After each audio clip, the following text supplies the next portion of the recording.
আমাদের পাশে আমাদেরকে বসায় মাইক নিয়া এখন মঞ্চে আসন গ্রহণ করবেন অমুক দলের তমুক আহ্বায়ক। আশ্চর্য রে ভাই, ইসলামিক মাহফিল এটা আপনি কি করতেছেন? মঞ্চে আসন গ্রহণ করার জন্য আহ্বান করছি।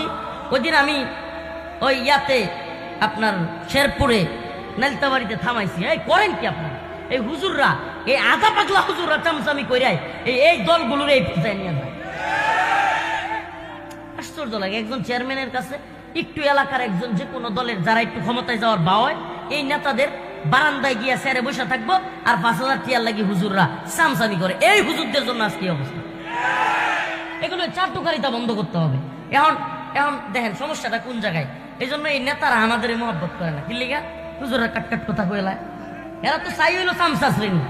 জি হুজুর, জি ভাই, হ্যাঁ ভাই, প্রিয় অভিভাবক, ব্যাস।